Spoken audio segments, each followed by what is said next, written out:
Student अब पढ़ेंगे हम ट्रांसपोर्टेशन के बारे में। हमारा न्यूट्रिशन ख़त्म हुआ, अब हमारा सेकंड टॉपिक है ट्रांसपोर्टेशन। ट्रांसपोर्टेशन की एनिमल में बात करेंगे, प्लांट में बात करेंगे। जैसे प्लांट में हम ट्रांसपोर्टेशन के बारे में दो ही बात पढ़नी है, जाइलम और फ्लोएम। जाइलम से जो है वाटर और मिनरल का ट्रांसपोर्ट होगा और फ्लोएम से फूड का ट्रांसपोर्ट होगा। जो स्टार्च फोटोसिंथेसिस से प्रिपेयर हुआ उसका जो ट्रांसपोर्टेशन होगा वो फ्लोएम की हेल्प से होगा प्लांट के अंदर। हमारा जो मेन टॉपिक है ट्रांसपोर्टेशन में वो है transportation in the animals. Transportation in animals में हम ट्रांसपोर्टेशन सिस्टम के ये 4 पार्ट पढ़ेंगे, blood, heart, artery and when. So blood के बारे में बात करते हैं कि ब्लड क्या चीज़ है। ब्लड्स के अंदर 2 पार्ट्स होते हैं। सो स्टूडेंट अब हम पढ़ेंगे ट्रांसपोर्टेशन के बारे में। ट्रांसपोर्टेशन में हम एनिमल और प्लांट्स के अंदर ट्रांसपोर्टेशन पढ़ेंगे। जैसे प्लांट्स के अंदर जाइलम और फ्लोएम। जाइलम जो है रूट से वाटर और मिनरल्स का ट्रांसपोर्ट करने में हेल्प करती है, और फ्लोएम जो है जो लीफ के अंदर स्टार्च बनी है उसको ट्रांसपोर्ट करने में हेल्प करेगी। तो मेन टॉपिक है यहाँ पर हमारा एनिमल्स के अंदर ट्रांसपोर्टेशन कैसे होता है। एनिमल्स के अंदर ब्लड का ट्रांसपोर्टेशन होता है, ठीक है। तो एनिमल के अंदर जो ट्रांसपोर्टेशन के लिए जो पार्ट हैं ब्लड, हार्ट, आर्टरी और वेन होते हैं। ब्लड्स के अंदर हमारे 2 पार्ट्स होते हैं, एक प्लाज्मा होता है और एक होता है फॉर्म्ड एलिमेंट।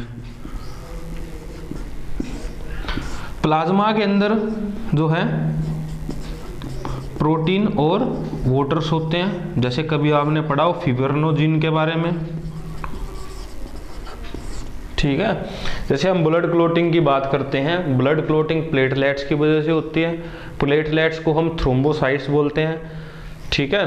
तो प्लेटलेट्स के अंदर थ्रोम्बिन प्रोटीन्स होता है। जैसे जब क्लोटिंग की बात होती है तो थ्रोम्बिन जो है प्रोथ्रोम्बिन के अंदर कन्वर्ट होता है और ये फिब्रिनोजेन के अंदर कन्वर्ट होकर के ब्लड क्लोटिंग्स होते हैं। तो प्रोटीन्स जैसे फिब्रिनोजेन प्रोटीन्स है, ठीक है। तो प्लाज्मा के अंदर जो है प्रोटीन, वाटर और थर्ड चीज जो होती है वो होती है क्लोटिंग फैक्टर। क्या होती है? क्लोटिंग फैक्टर्स होते हैं। एक प्लाज्मा और हम फॉर्म्ड एलिमेंट की बात करें तो 45% फॉर्म्ड एलिमेंट होते हैं ब्लड्स के अंदर और 55% क्या होते हैं? प्लाज्मा होते हैं। और इस प्लाज्मा में 92% मीन्स हमारे ब्लड का 50% पार्ट जो होता है वो वाटर्स होता है, ठीक है। और इसके बाद जो 6 to 8% क्या है हमारे प्लाज्मा के अंदर प्रोटीन्स होते हैं और 1 से 2% जो है क्लोटिंग फैक्टर्स होते हैं, ठीक है। क्लोटिंग फैक्टर्स आयंस होते हैं, जैसे क्लोरीन हो गया, हाइड्रोजन हो गया, ये सब क्या है? क्लोटिंग फैक्टर्स होते हैं। इन्हें हम इलेक्ट्रोलाइट्स भी बोलते हैं, ठीक है। अब एक यहाँ से बहुत ही इंपॉर्टेंट डेफिनेशंस है कि सीरम किसे बोलते हैं। सीरम होती है प्लाज्मा विदाउट क्लोटिंग फैक्टर, कि एक प्लाज्मा से हम अगर क्लोटिंग फैक्टर निकाल दें तो वो क्या होगी? सीरम होगी, ठीक है। जैसे डॉक्टर हमें इंजेक्शन लगाता है तो उस इंजेक्शन में क्या होती है? सीरम होती है, क्योंकि अगर उसमें क्लोटिंग फैक्टर होगी तो वो हमारे ब्लड के आगे नहीं चढ़ेगी। तो सीरम क्या होता है? Plasma without clotting factor, means उसके अंदर प्रोटीन्स और वाटर ही होंगे। फिर हम बात करेंगे इंपॉर्टेंट फॉर्म्ड एलिमेंट्स के बारे में। आप इसे पॉज करके उतार लीजिए।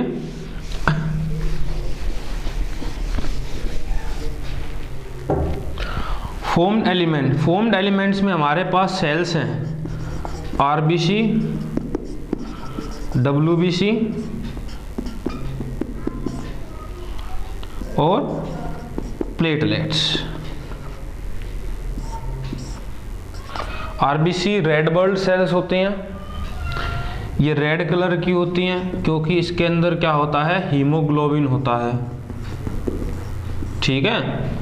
ये हीमोग्लोबिन जो है रेड कलर पिगमेंट्स होता है जो कि ऑक्सीजन के साथ, जो कि CO2 के साथ, मीन्स गैसियस एक्सचेंज करने में हेल्प करता है। ये ऑक्सीजन बाइंड करती है हीमोग्लोबिन के साथ, एक कंपाउंड बनता है oxy haemoglobin. Carbon dioxide haemoglobin के साथ बाइंड करती है, बनाती है कार्बा हीमोग्लोबिन्स। और इससे समझ में आता है कि हाँ, ये जो हीमोग्लोबिन है ये गैस ट्रांसपोर्ट करने में हेल्प करता है। आपके सामने क्वेश्चन रहेगा कि सर आप कह रहे हो कि ये CO2 हीमोग्लोबिन के साथ बाइंड हो गए कार्बो हीमोग्लोबिन बनाती है, तो ये क्या कुछ डेंजरस नहीं होगा? देखो, अगर इस CO2 की जगह यहाँ पर कार्बन मोनोऑक्साइड होता और फिर ये कार्बन मोनोऑक्साइड हीमोग्लोबिन के साथ बाइंड करती तो डेंजरस होता। फिर बात करेंगे WBC होती हैं वाइट ब्लड सेल्स। ये हमारे अंदर इम्यूनिटी का काम करेंगी, ठीक है, fight against disease causing micro organisms, जैसे बैक्टीरिया वगैरह हैं जो हमारे पे अटैक करने की कोशिश करते हैं, तो WBC की 3 सेल टाइप्स होती हैं, वो इनसे लड़ने में हेल्प करेंगी। फिर प्लेटलेट्स है, platelets help in blood clotting. ये ब्लड क्लोटिंग में हेल्प करता है, ठीक है। जैसे हमें कट लगता है तो उस टाइम पे जो है प्लेटलेट्स को हम थ्रोम्बोसाइट्स भी बोलते हैं, क्योंकि इसके अंदर थ्रोम्बिन प्रोटीन्स होता है। जब हमें कोई भी कट लगता है तो थ्रोम्बिन जो है प्रोथ्रोम्बिन में कन्वर्ट होकर के फिब्रिनोजिन प्रोटीन बनाता है, और ये फिब्रिनोजिन प्रोटीन जो है ब्लड क्लोटिंग करने का काम करता है। तो ये थे हमारे ब्लड्स के पार्ट्स। एक और मोस्ट इम्पोर्टेंट पार्ट है हमारे ट्रांसपोर्ट सिस्टम के अंदर, इसका नाम है लिम्फ। तो ये था हमारा ब्लड। अब हम हार्ट के बारे में पढ़ेंगे। एक बार बंद करना, इंक नहीं है इसके अंदर। तो स्टूडेंट, अब हम हार्ट के बारे में पढ़ेंगे कि हार्ट क्या है। हार्ट एक मस्कुलर ऑर्गन है, ठीक है, और ह्यूमन हार्ट के अंदर 4 चैम्बर होते हैं, ठीक है। जैसे ब्लड क्या काम करेगा हमारे अंदर, ब्लड फूड और ऑक्सीजन का ट्रांसपोर्ट करता है टू दी टिश्यू। और टिश्यू में क्या होगा, टिश्यू में जो फूड है वो क्या होगा, ऑक्सीडाइज हो गए, एनर्जी देगा हमें और हम CO2 रिलीज करेंगे। तो हार्ट मस्कुलर ऑर्गन है, इसके 4 चैम्बर्स होते हैं। जैसे हम इसको लेफ्ट साइड ले लेते हैं, इसको राइट साइड लेते हैं, तो ये मान लीजिए ये वाला चैम्बर है, इसको बोलते हैं लेफ्ट आर्टेरिया भी बोल सकते हो आप, ओरिकल भी कह सकते हो, और इसको लेफ्ट वेंट्रिकल, ये आपकी राइट साइड में,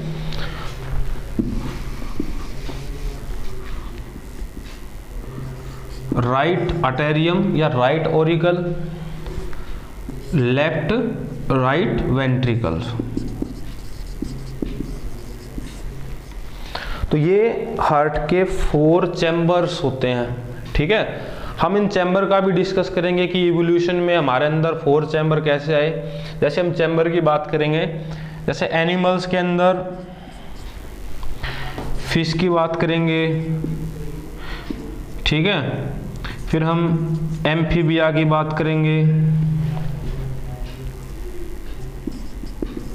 फिर हम रेप्टाइल्स की बात करेंगे, फिर हम बर्ड्स की बात करेंगे, फिर हम मैमल्स की बात करेंगे। ये हमारे पास वर्टिब्रेट्स हैं। तो जो फिश होती हैं, एम्फीबिया होते हैं, उनके अंदर 2 चैम्बर हार्ट होता है। रेप्टाइल्स के अंदर इवोल्यूशन होकर के ये 3 चैम्बर हार्ट होता है। रेप्टाइल में एक एक्सेप्शन है क्रोकोडाइल के केस में, क्रोकोडाइल के अंदर 4 चैम्बर हार्ट होता है, ये इसमें एक्सेप्शन है। बर्ड्स और मैमल्स के अंदर 4 चैम्बर हार्ट होता है। देखेंगे कि ये चैम्बर से क्या मीनिंग है। जैसे मान लीजिए फिश और एम्फीबिया की बात करेंगे हम, तो फिश और एम्फीबिया के अंदर जो सर्कुलेशन है उसमें एक ही अटेरियम रहेगी, मीन्स एक ही ऑरिकल रहेगी और एक ही वेंट्रिकल रहेगी। ये मान लीजिए लंग्स है और ये टिश्यू पार्ट है। भाई लंग्स से ऑक्सीजनेटेड ब्लड भी ओरिकल में आ रहा है और ओरिकल से वेंट्रिकल में जा रहा है, ठीक है। और फिर ये ऑक्सीजनेटेड ब्लड मान लो टिश्यू में जा रहा है, टिश्यू के अंदर रेस्पिरेशन हुई तो जो ये ऑक्सीजनेटेड ब्लड था ये अब क्या हो गया, इसके अंदर कार्बन डाइऑक्साइड मिल गई तो ये डीऑक्सीजनेटेड ब्लड है। अब डीऑक्सीजनेटेड ब्लड वापस फिर यहीं पे ओरिकल में आ रहा है और फिर यहाँ से वेंट्रिकल में आएगा डीऑक्सीजनेटेड ब्लड, तो वापस यहाँ पर पंप होगा लंग्स के अंदर। तो जो 2 चैम्बर हार्ट है वहाँ पे जो सर्कुलेशन बनता है वो क्या बनता है, सिंगल सर्कुलेशन। मीन्स जो ऑक्सीजनेटेड और डीऑक्सीजनेटेड ब्लड है वो यहाँ पर सेपरेट नहीं होगा। तो 2 चैम्बर का मतलब है इसके अंदर एक ही ओरिकल है और एक ही वेंट्रिकल्स है। अब 3 चैम्बर की बात करेंगे। 3 चैम्बर हार्ट में क्या रहेगा, हमारे पास वेंट्रिकल एक रहेगी, जैसे बनाते हैं डायग्राम। जैसे मान लीजिए इसके अंदर ओरिकल 2 बना दी, ओरिकल एक ये लेफ्ट ओरिकल और एक ये राइट ओरिकल, लेकिन इन सभी का जो वेंट्रिकल है वो एक ही है, ठीक है। तो यहाँ भी जो सर्कुलेशन है वो इनकम्प्लीट है। 3 चैम्बर हार्ट में 2 ओरिकल रहेंगी लेकिन पंप करने के लिए जो वेंट्रिकल है वो एक ही रहेगा। इससे भी ऑक्सीजनेटेड और डीऑक्सीजनेटेड ब्लड जो है वेल सेपरेटेड नहीं है। तो ऑक्सीजनेटेड और डीऑक्सीजनेटेड ब्लड जो है वो वेल सेपरेटेड होते हैं ह्यूमन बीइंग के अंदर, बर्ड्स के अंदर, मैमल्स के अंदर। तो उनको डिस्कस करते हैं। ये हमारे पास हार्ट का एक रफ स्केच है। जैसे एक सिंपल वे में देखेंगे कि हमारा हार्ट है और इस तरह से मैंने यहाँ पर सिंपल 4 चैम्बर बना लिए कि भाई इसका नाम रख दिया left Oracle, left ventricle, right Oracle, right ventricle, ठीक है। ये मान लीजिए मेरे लंग्स हैं और ये टिश्यू है, ठीक है। तो लंग्स से क्या होता है, लंग्स हमारे ऑक्सीजन एब्जॉर्ब करते हैं और ऑक्सीजन जो है ब्लड कैपिलरी में आती है। तो ये ब्लड यहाँ कैसा हो गया, ऑक्सीजनेटेड। ये ब्लड हो गया ऑक्सीजनेटेड कि इस ब्लड के अंदर ऑक्सीजन है। तो ये ऑक्सीजनेटेड ब्लड जो है एक ब्लड कैपिलरी जिसका नाम है पल्मोनरी वेन, जिसका नाम है पल्मोनरी वेन। तो इस पल्मोनरी वेन की हेल्प से ये ऑक्सीजनेटेड ब्लड आया लेफ्ट ओरिकल के अंदर, ठीक है। लेफ्ट ओरिकल से यहाँ ब्लड आया। अब ये ब्लड लेफ्ट ओरिकल से निकल करके जाता है लेफ्ट वेंट्रिकल्स। वेंट्रिकल्स क्या करती हैं, वेंट्रिकल्स जो है हमारा हार्ट मस्कुलर ऑर्गन है, ठीक है। और ये मस्कुलर ऑर्गन में मूवमेंट होती है, वेंट्रिकल्स की मूवमेंट होती है जिसके कारण जो है ब्लड पंप होता है और ब्लड जो है वेंट्रिकल की हेल्प से पंप होकर के आर्टरी में जाता है। तो यहाँ से ये ब्लड पंप हुआ और ये ब्लड पंप होकर के आर्टरी में गया। कहाँ गया, आर्टरी। आर्टरी कह लीजिए, ओर्टा कह लीजिए। ये ब्लड गया आर्टरी, मेन वाली आर्टरी, इसलिए इसको ओर्टा भी बोलते हैं, ठीक है। तो यहां से ये जो ब्लड कैसा था, ये ब्लड था ऑक्सीजनेटेड। तो ऑक्सीजनेटेड ब्लड जो है ये गया टिश्यू के अंदर, ठीक है।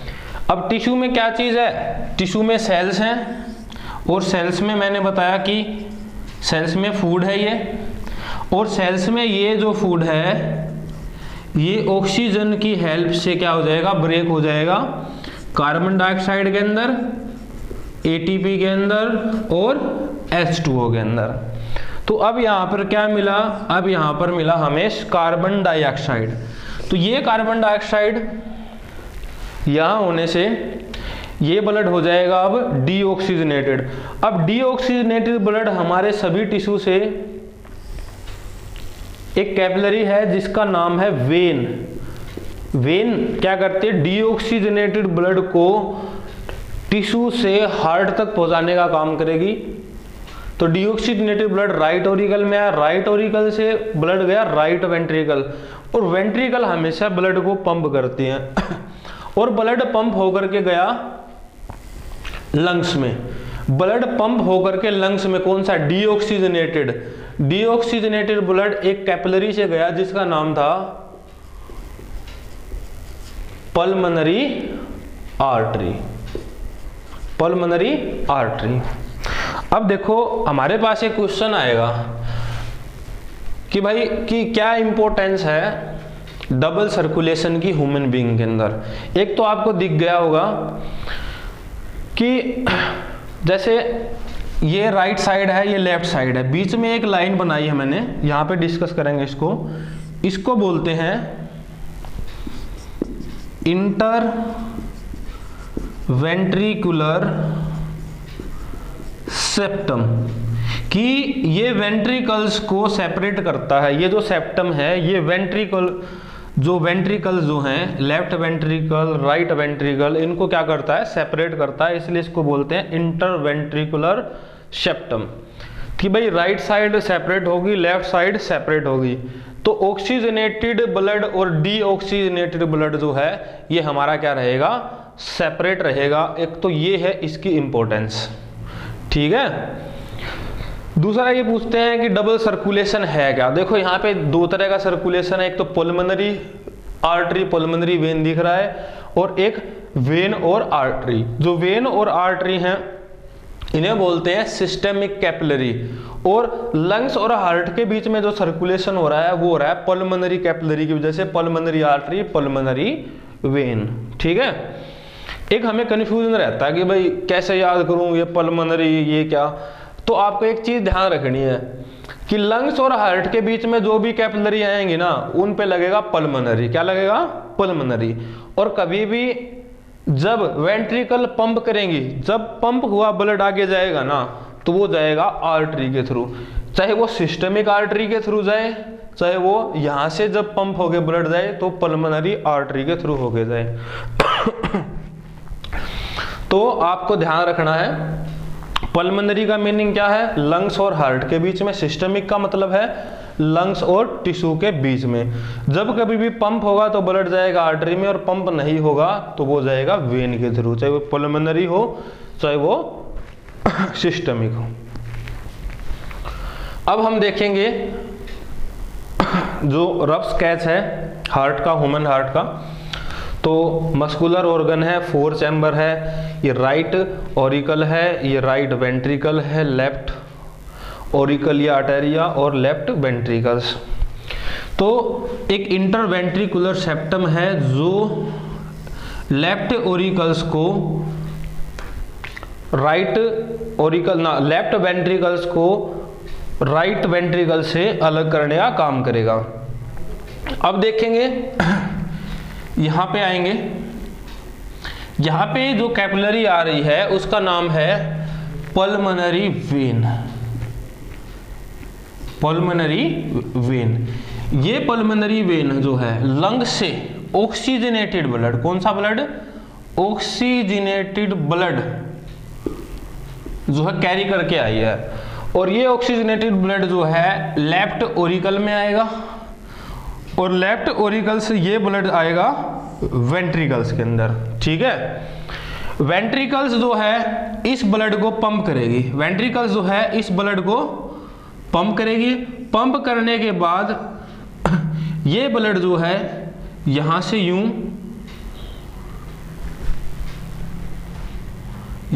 आता हुआ आर्टरी के अंदर जाएगा।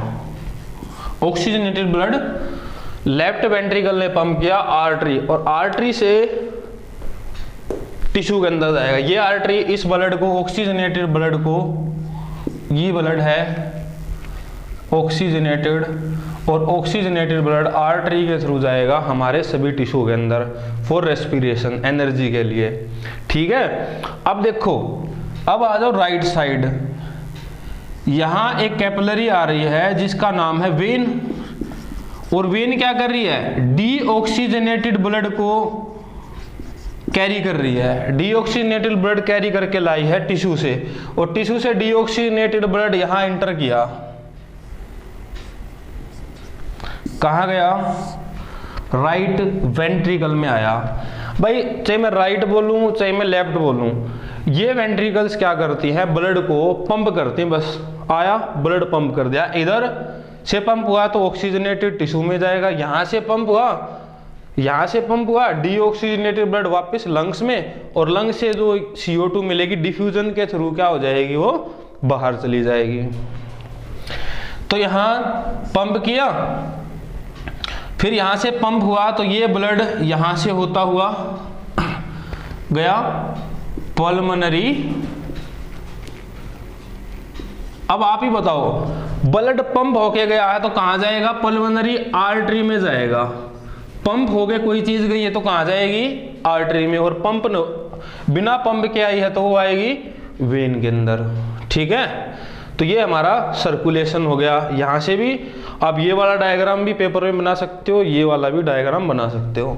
तो ये स्केच था ह्यूमन सर्कुलेटरी सिस्टम हार्ट के लिए। हम हार्ट को कार्डियोवैस्कुलर सिस्टम भी बोलते हैं। ठीक है, एक नॉर्मल ह्यूमन जो है 72 टाइम्स हार्ट बीट करता है। जो एक बीट का जो टाइम रहेगा, जैसे हम बात करेंगे हार्ट बीट क्या होती है। हार्ट बीट का मीनिंग ये होता है कि यहाँ दोनों तरफ से ओरिकल में ब्लड आया, फिर ओरिकल से ब्लड वेंट्रिकल्स में आया, फिर ये ब्लड वेंट्रिकल्स ने पंप किया।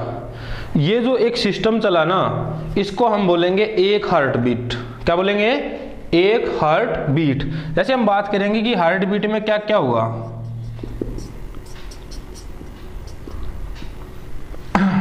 सबसे पहले तो हार्ट बीट में हुआ ओरिकल सिस्टोल, इसके बारे में बात करेंगे, सिस्टोल क्या होता है। उसके बाद हुआ वेंट्रिकल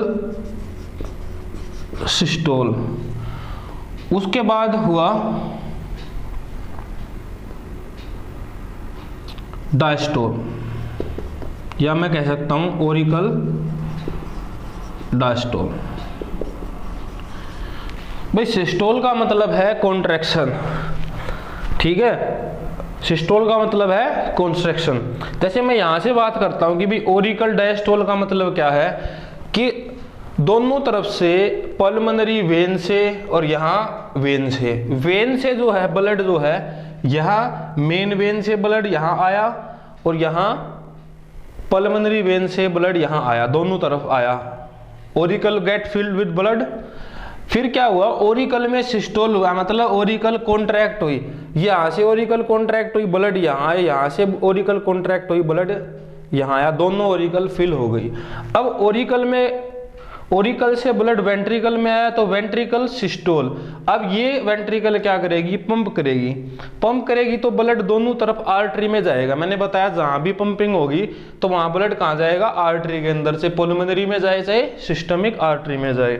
ठीक है, फिर वापिस ओरिकल डायस्टोल ये रिलैक्स होंगी और इसके अंदर ब्लड आएगा, पंप होगी, ब्लड यहाँ आएगा, पंप होगा, ब्लड टिश्यू में या लंग्स में चला जाएगा।